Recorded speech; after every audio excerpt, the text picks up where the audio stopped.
Welcome to Blood in the Snow Radio, where we give you the latest news and interviews with the best in Canadian genre cinema. Here are your hosts, Robert Bellamy and Festival Director Kelly Michael Stewart. We are back with Blood in the Snow 2023, and I've been anxious to talk to you about this this project. I'll get you to introduce yourself. Hello, I'm Matthew Broughton, and I'm the director of Pest. It's playing this Saturday at the Blood in the Snow, part of the closing night in front of My Animal. I shot in Vancouver, and I can't wait to show it with everyone. And this is your first time at Blood in the Snow, isn't it? Yes, yeah, I just landed in Toronto last night, so still adjusting to the hours over here. But yeah, so far it's been great, and I can't wait till Saturday to see how it plays with the main feature. So that's the first time I've had a short play in front of a feature, so I'm interested to see how that will play. Do you find that challenging, knowing that you are setting the scene for something else? Yes. I mean, because I'm not familiar with like the feature film, so I don't know how it's going to play, or if because it has to build to the main kind of event, I guess. Yeah, so I'm just putting my hopes in the programming team that they know that they saw the short and they saw, oh, this is going to play well in front of this short. So I'm excited how people are going to react to it. Yeah. Fair enough. Now, when you were putting your project together, did you come across any obstacles? Like, because I know it looks like a self-contained story, but there's had to have been obstacles. Yes, definitely. Well, from the get-go was definitely finding the location. That's always the toughest part with independent filmmaking, just finding something that you could shoot under budget and something that doesn't look like, especially in Vancouver, where every place has like white walls everywhere. Every place you look for, there's white walls everywhere. So finding a place that had like textured walls, that so we didn't have to do a lot of like production design. So luckily we found this house that, artists had lived in, and they had like decorated already, and it was just had the perfect mood that we were looking for, this kind of dark greens and dark browns that we were kind of looking for the film. So it just naturally, it's like, yeah, we have to shoot here. Even though it wasn't originally how I conceived it. Originally it was going to be like in a basement or a garage, but we just found like a nice part of the house that looked like a storage room that we could use, basically. Excellent. And we this is our second crack at this. We had talked briefly about casting and the actress that you have. Yes. So I'd kind of known her before. We worked on other projects, and she also works as a costume designer in the industry. And there was just something about her look that, she's like on the surface, she's really, she seemed like really innocent, but deep down, there's just something about her, like, okay, there's something dark about you deep down. It's like hard to describe, but you just see it and like, okay, there's something deeper, darker. Because there's a lot of range in that character. Yeah. Without giving too much away.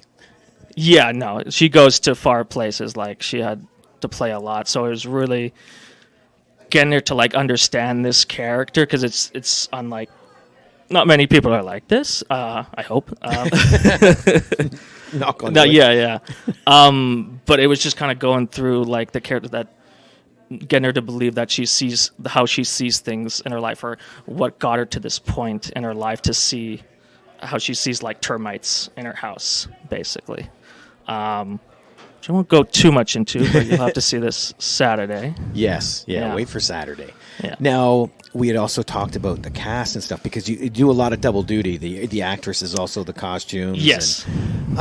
But your crew kind of built over time. Yes. Yeah. I mean, originally it was just going to, one of those like, oh yeah, we just need like a couple people. Just one weekend, we'll do it.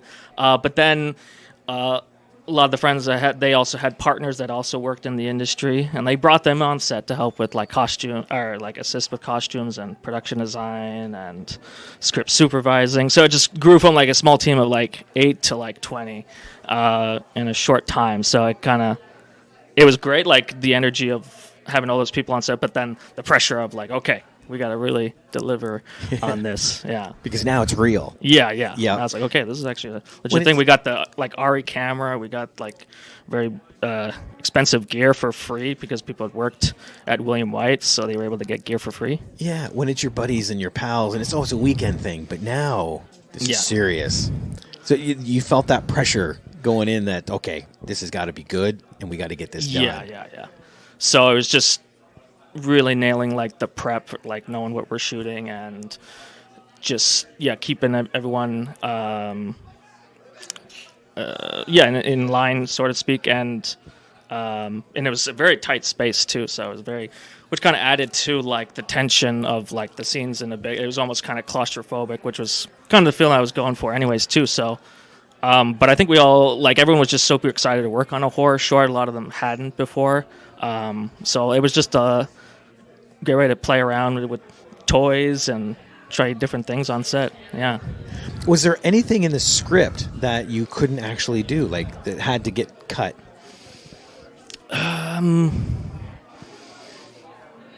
Or was it pretty much what you wrote was... Well, other than some locations, like kind of like how I initially visualized it, like the setting was a bit different. Certain shots, like I initially envisioned, couldn't quite get. So I had to work just in a smaller space. Originally, I envisioned a bigger space that we had more room for the camera, but it was very... ended up being more kind of claustrophobic, but it ended up working to its benefit, I think, having a very tight feel and kind of anxiety, kind of feeling like you don't know where everything is. It's very tight and kind of shaky, and so it ended up working well. But yeah, the main change was kind of the original location and just the space we had to work with. Yeah, changed.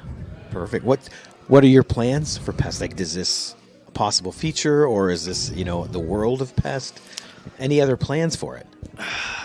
At the moment, it's going to a few other festivals. It actually played recently at the Nightmares Film Festival, and it's going to play at the New York City Horror Film Festival.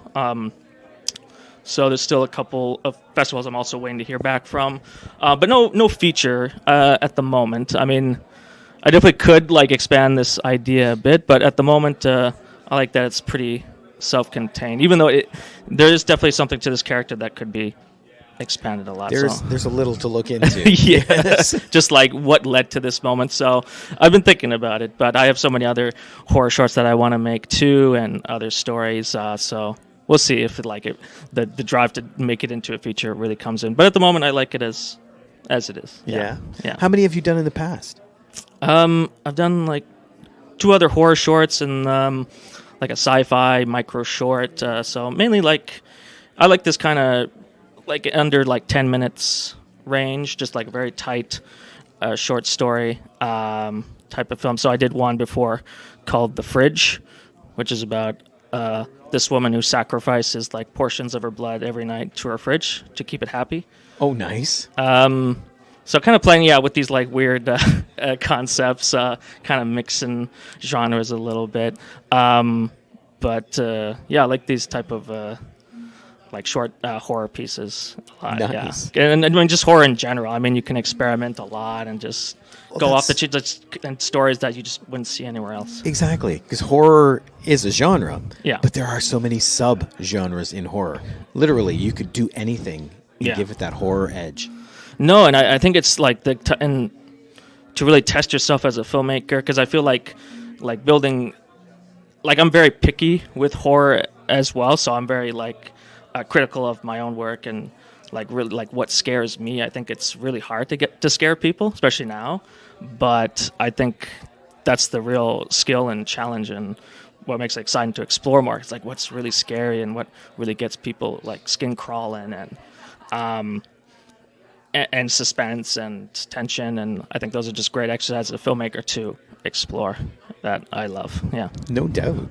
So what do you got planned coming up? Anything you want to do right away, or?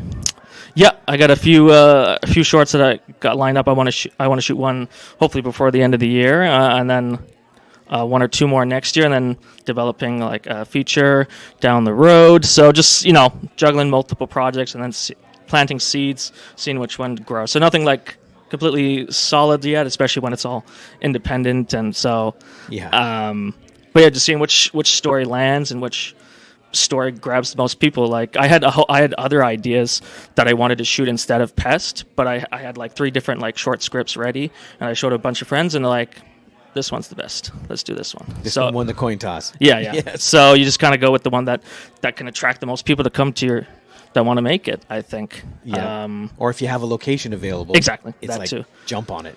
Yeah, I have one about like a gas station. Like I said, in a gas station I want to shoot, but yeah, it's tough finding available Because they're gas usually station. 24 hours and they don't like to shut down. No, unfortunately not.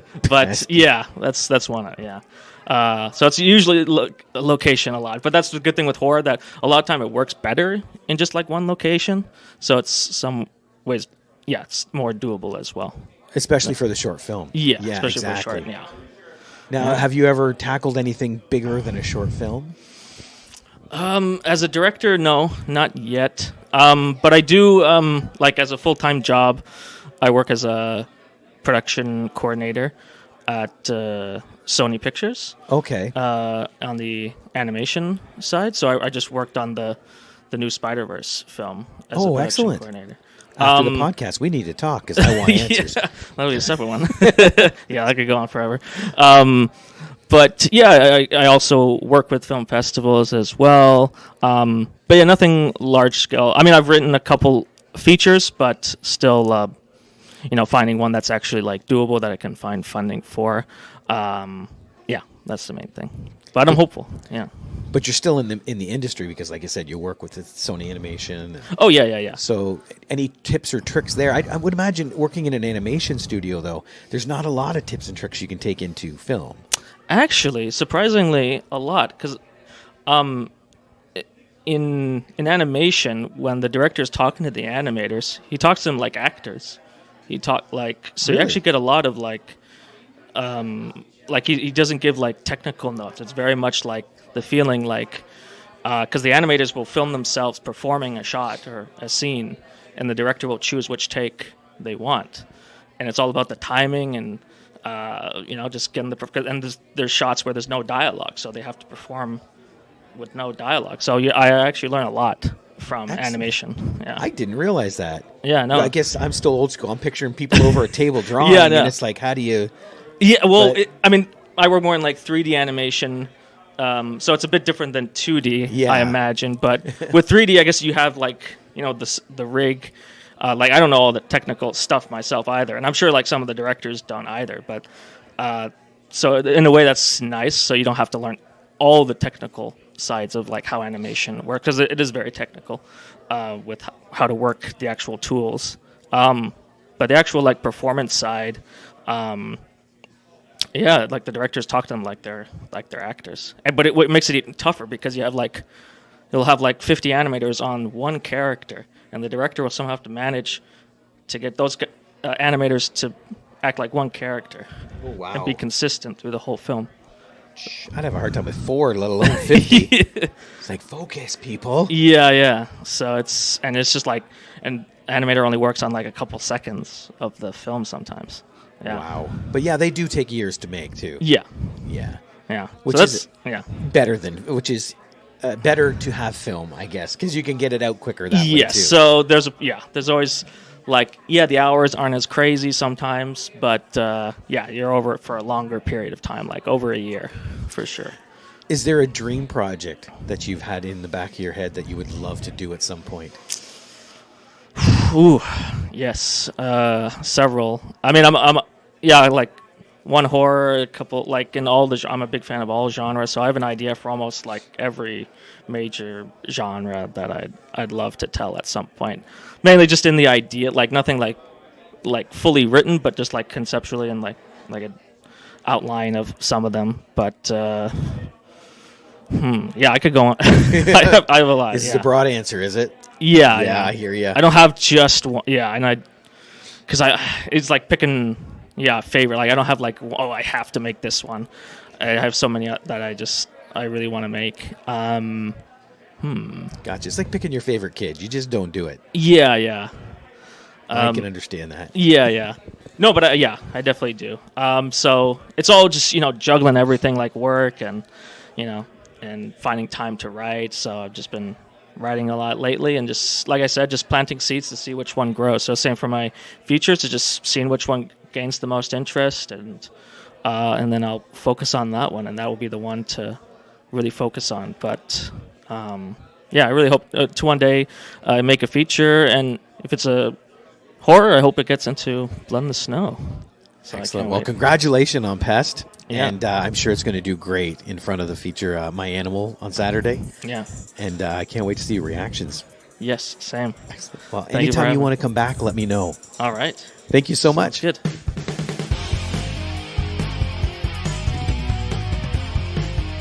Join us next time for Blood in the Snow Radio.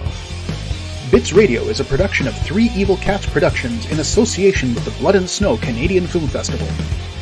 For more information and to listen to other episodes, visit bloodinthesnow.ca and tweet us at BitsFilmFest. Music by Jen Gorman, produced and edited by Kelly Michael Stewart. I am Eduardo Correa.